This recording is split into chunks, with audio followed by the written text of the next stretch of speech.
avril 2024 aura lieu le dialogue national devant permettre de rétablir les institutions du Gabon et le conduire sur le chemin de la félicité.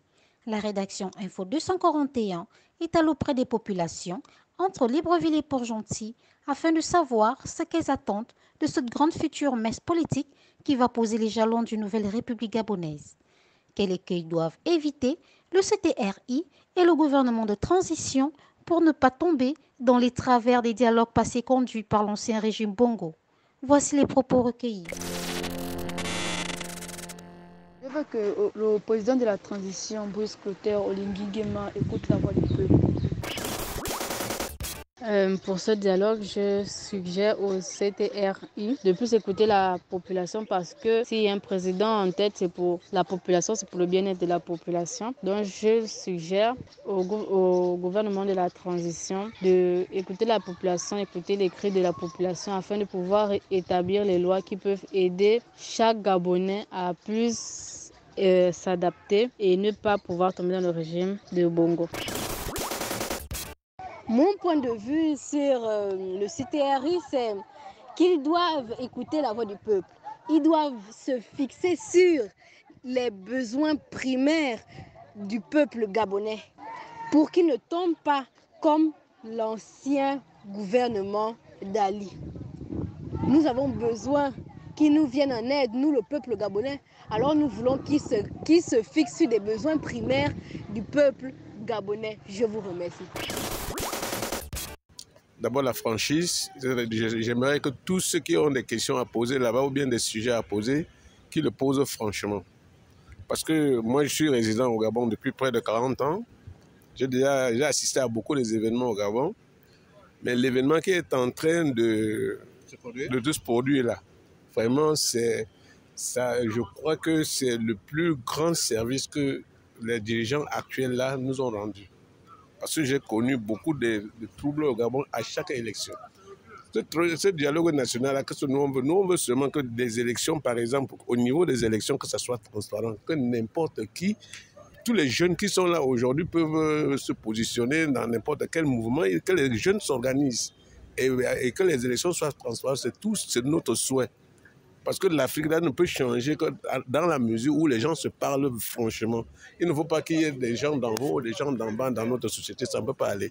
C'est à cœur ouvert qu'ils devaient s'exprimer. Que chacun s'exprime normalement, c'est-à-dire que ceux qui ont des questions à poser là-bas, qui posent des questions allant dans le sens général, qui ne mettent pas les questions en se regardant en disant que bon, je cherche un poste. Non, c'est tout ce que nous on souhaite. Non, moi en particulier dans l'organisation, moi je me dis, l'organisation peut être toujours les mêmes, mais que les personnes qui prennent des paroles ou bien des décisions, qui prennent des décisions générales, qui ne doivent pas avoir des partis partisans dans cela. C'est le mauvais côté qui est dans toutes ces histoires-là. C'est-à-dire que tout ce que nous on doit faire là maintenant, chacun doit se confesser pour dire qu'il ne faudrait plus que nous on revienne encore sur les anciens systèmes, qu'on essaie de faire quelque chose pour que la nouvelle génération qui sont là trouve leur compte dans la société. Sur ce fameux dialogue qui aura lieu, nous, en tant que Gabonais, on voudrait qu'on puisse nous augmenter les salaires. Surtout au niveau de la prime de transport. Depuis des années, la prime de transport reste à 35 000. Sachant très bien que le transport, que ça soit à Libreville, que ça soit en province, tout a augmenté. Il faudrait juste que les gens puissent mieux se concerter, d'éviter des partis pris, parce qu'on a remarqué qu'il y a plusieurs clans qui se forment ou bien plusieurs regroupements qui se forment aussi. Donc du coup, on ne sait pas qui est qui à l'intérieur. On ne va pas parler d'opposants, mais juste dire qu'on ne sait pas. On parle peut-être de l'ethnie Fan, l'ethnie Kota, donc il y a plusieurs groupes et des sous-groupes. Donc, qui les dirige vraiment? Et après ce dialogue, qu'est-ce qu'il en ressort de ces différents groupes? Donc, la nouvelle équipe en place doit faire preuve de vigilance pour que ce nouveau dialogue puisse bien se passer, pour que X ne puisse pas être exclu. Oui, c'est la possibilité de nous parler à cœur ouvert, nous dire franchement ce qui ne va pas sur les différents secteurs, que ça soit sur le plan... sur le plan scolaire, sur le plan, je sais pas trop, des travailleurs, des chômeurs, parce qu'on a plus de chômeurs dans notre pays. Et les sociétés sont en train de licencier sans donner une raison valable. Au niveau de Port-Gentil, je voudrais qu'on puisse intervenir sur le cas du chômage. Plusieurs jeunes sont au chômage à Port-Gentil et les sociétés pétrolières, quand on remarque bien, ce sont des expatriés, pas que je suis xénophobe, ce sont des expatriés qui occupent ces postes en tant que DG, en tant que chef d'entreprise et pourtant nous avons aussi des jeunes qui sont qualifiés. Ces jeunes-là peuvent aussi très bien occuper ces postes-là. Bon, pour le dialogue national, ce que nous espérons, c'est que l'État prenne en charge, on va dire l'augmentation des salaires, voir un peu la situation de tous les fonctionnaires. Les fonctionnaires qui ne sont pas encore intégrés totalement. Il y a encore ceux qui ont fait 6 ans, qui sont encore en stage, alors que c'est après 5 ans qu'un fonctionnaire doit déjà être intégré. Bon, pour ça, on va d'abord voir sur la situation des fonctionnaires. Après, pour le développement du pays, on va essayer de voir le social, essayer de développer le social, reconstruire, ou bien les politiques qui amènent aux agents économiques à développer le pays et tout ça. Bon, c'est ce que je peux dire pour le dialogue national. Bon, pour éviter tout cela, on doit faire, je sais que... Oui, on va essayer de voir un peu le secteur, par exemple, mettre des commissions qui vont tout le temps sur le terrain. Par exemple, si on construit, je sais pas, un parc ou bien on construit des activités de loisirs pour les Gabonais. Parce qu'en ce moment-là, les Gabonais ne se développent pas sur ce domaine-là, sur le domaine de loisirs et tout. Nombreux de nos enfants sont délaissés à la délinquance parce qu'il n'y a plus rien pour leur faire sortir. Par exemple, dans chaque province, si le maire peut construire des activités sur, par exemple, des piscines municipales, sur des terrains de... En tout cas, beaucoup d'activités qui amènent aux Gabonais à se développer. Un riche entrepreneur gabonais peut quand même investir au pays. Mais nous ne voyons pas ces Gabonais-là qui amènent le pays à se développer. Non, tout le monde va à l'étranger déposer leur argent et tout, mais on a besoin des acteurs économiques pour le développement. Bien, en qualité de citoyen, je crois que je m'entends à beaucoup de choses. Et en qualité de Gabonais en général, la nation tout entière s'entend à une innovation, à ces assises qui vont se dérouler en avril 2024. Et première chose que nous entendons en tant que Gabonais, c'est d'abord que la nation gabonaise tout entière s'approprie la notion de Dieu dans la nation. Vraiment, c'est une très bonne chose si seulement nous rentrons dans cette notion qui déclare dans le livre des psaumes que béni soit la nation dont l'Éternel est Dieu.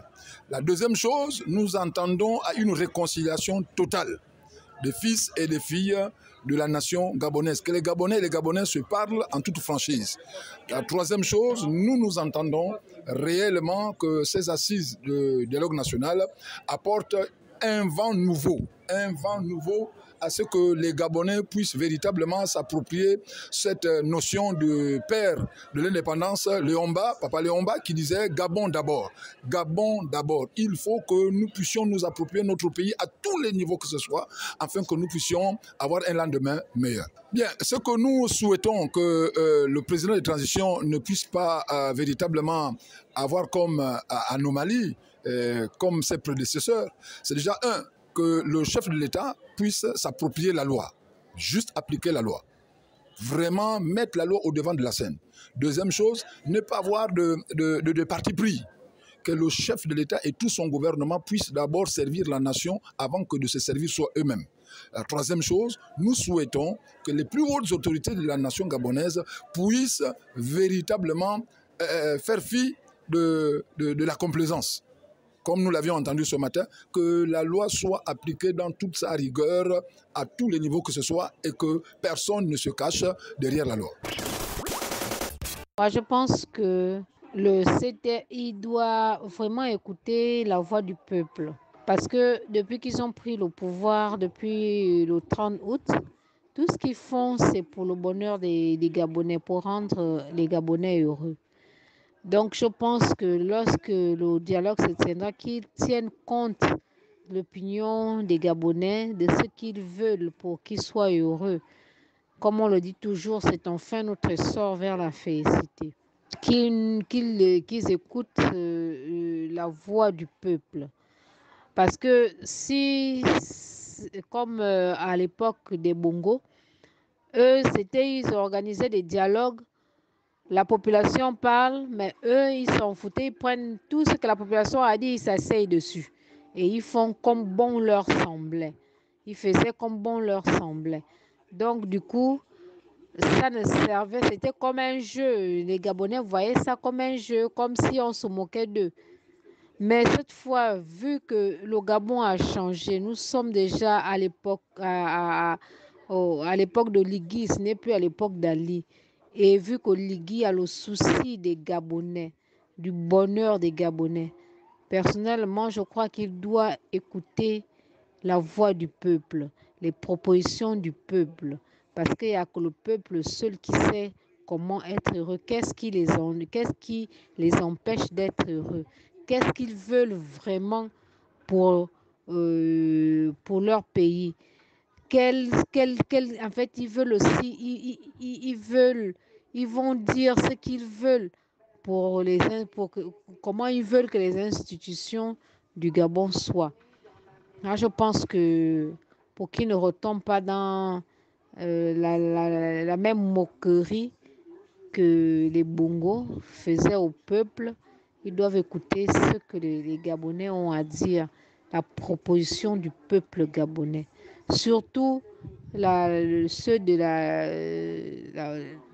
en fait, on appelle comment les civils, pas les hommes politiques.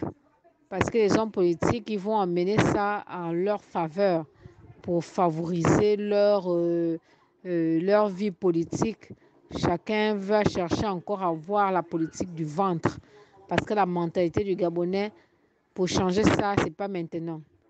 Il n'y a que le peuple qui souffre dans les bas quartiers qui peuvent dire réellement ce qu'ils attendent des institutions du Gabon pour qu'ils soient enfin heureux et qu'enfin nous allions vers l'essor pour qu'enfin arrive le bonheur des Gabonais, quoi. Parce que depuis le 30, le Gabonais est heureux. Donc si pendant le dialogue, on écoute encore la voix du peuple et qu'on les satisfasse, je crois que ce serait une bonne chose. Au lieu de faire encore la moquerie de l'époque des Mongols. Il faut dire que nous tous on a été surpris, parce qu'il faut, pour en parler, il faut revenir à ce qui s'est déroulé au 30 août. Il faut dire que tous les Gabonais ont été surpris par ce changement spontané, ce changement qu'on n'espérait pas. Mais par la grâce de Dieu, le Gabon a basculé d'un jour à un autre dans une nouvelle ère qui, nous déjà en tant que Gabonais, nous permet d'espérer. Maintenant, s'agissant du dialogue qui va se passer, il est tout à fait normal que lorsqu'on change de régime, qu'on change les institutions. Et d'ailleurs, le nouvel homme fort au pouvoir parle d'une transition, c'est-à-dire la restauration des institutions. Et s'agissant de ce dialogue qui va nous permettre de nous exprimer, nous en tant que Gabonais, il y a beaucoup de choses à proposer. Le Gabon va mal dans tous ces domaines. Politique, que ce soit social, que ce soit économique, que ce soit dans le domaine de la santé, éducatif, le Gabon, notre pays, va très mal. Et je ne dirais pas qu'en 2 ans, on peut changer, mais en 2 ans, on peut proposer afin de changer progressivement. Moi, je proposerais qu'on touche le domaine d'activité ou alors le domaine de tous les pays, enfin de tout le pays.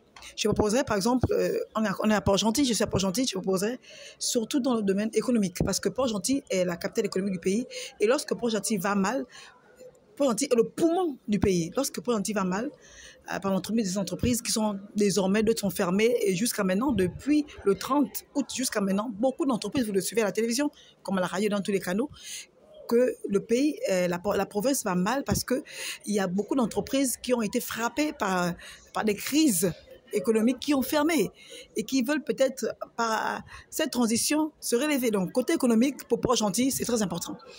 refaire renaître ces entreprises qui sont déjà mortes.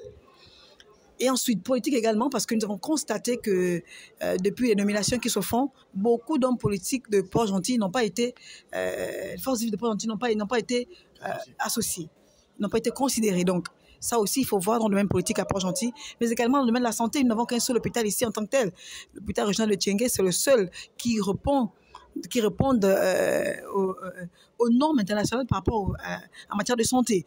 Donc, il y a aussi la santé, nous avons l'éducation. Nous devons pas... Si vous visitez les établissements publics de la province de Gué-Maritime, vous allez constater qu'il y a des effectifs pléthoriques dans ces lycées publics. Je dis bien publics. C'est pléthorique. Il y a des salles de 3e qu'on trouve à 120 élèves. Pour accéder au cours, il faut arriver tôt. Donc, tout ça, ça freine le bon apprentissage de nos enfants. Donc, notamment, il faut construire des établissements scolaires publics. Il faut ajouter dans la province de Gué-Maritime, à Grand-Baye, il y a de l'espace à Port-Gentil. Donc, également dans la santé, dans l'éducation. Dans quel domaine je peux plus là? C'est vrai qu'on ne peut faire confiance à personne parce qu'il est vrai que notre pays était flambé des pédégistes, mais les pédégistes sont nos frères. Les pédégistes sont des Gabonais, ce n'est pas des gens qui viennent d'ailleurs. Donc peut-être qu'on a un problème au Gabon, c'est celui du changement de mentalité. Les mentalités sont toujours là, les hommes sont là, et également les mentalités sont là. Elles ont du mal souvent à partir. Ce que je peux proposer aujourd'hui au président du TRI, je crois qu'il a ouvert une plateforme, qu'il écoute les propositions de gens qui sont dans ces plateformes-là, parce que ça, c'est le Gabonais lambda qui écrit. C'est le Gabonais du fond du village, du fond de la province qui a écrit. C'est le cœur qui parle. Donc, qui réellement qu'il regarde ce qui se fait dans les réseaux sociaux ici et là. Parce que c'est ceux-là les véritables Gabonais. Ce n'est pas ceux qui traînent dans les bureaux, ceux qui traînent dans les sénats et tout ça. Le vrai Gabonais, celui qui est au quartier, qui n'a pas d'eau, qui a du mal à avoir de l'eau, qui a du mal à avoir du courant. Que cette plateforme qu'il a créée soit une véritable source d'inspiration pour lui, qui s'inspire et qui l'écoute et qui le sait de mettre toutes ces choses-là en musique. Il n'est pas seul, il est accompagné d'une bonne équipe et que ces équipes se mettent en place afin de produire quelque chose de bien.